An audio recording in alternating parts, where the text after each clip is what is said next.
আসসালামু আলাইকুম। আপনাদের আজকে একটি গল্প শোনাবো। গল্পটির নাম হচ্ছে দয়ালু হরিণ। এক দেশে ছিল এক রাজা। তার ভীষণ শিকারের নেশা ছিল।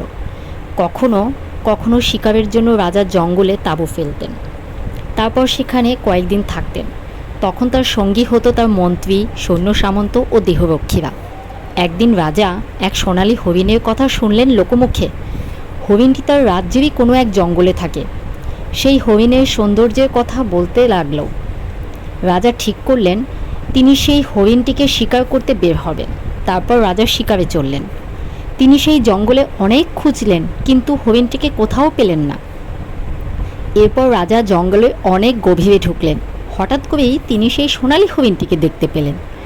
রাজা তাড়াতাড়ি লক্ষ্য স্থির করে একটি বর্শা নিক্ষেপ করলেন সেই হরিণটির দিকে, কিন্তু সেটা লক্ষ্যভ্রষ্ট হলো। হরিণটি ছুটতে লাগলো। রাজাও হরিণটির পেছনে ছুটতে লাগলেন।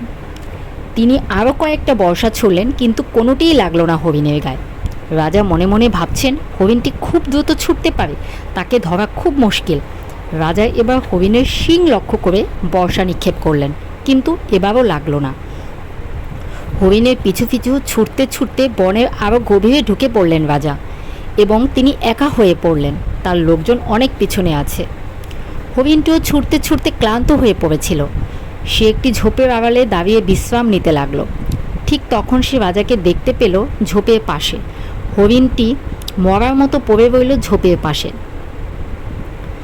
রাজা দেখলেন হরিণটি মরে পড়ে আছে।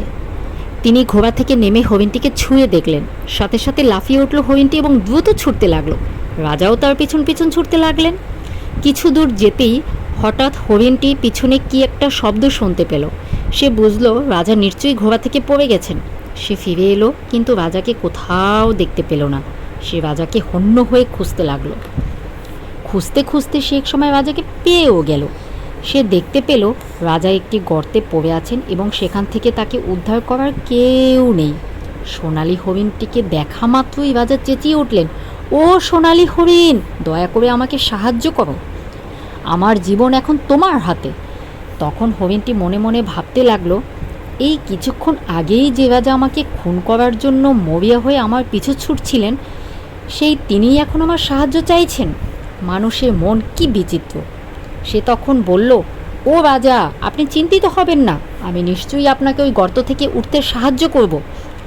আমি আমার শিং এগিয়ে দিচ্ছি, আপনি সেটা ধরে গর্ত থেকে উঠে আসুন।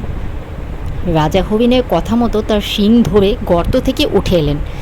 তিনি বললেন, তুমি আমার জীবন রক্ষা করেছ, তোমাকে আমার প্রাসাদে আমন্ত্রণ জানাচ্ছি। তুমি কি আমার রাজকীয় অতিথি হয়ে আমার প্রাসাদে আসবে?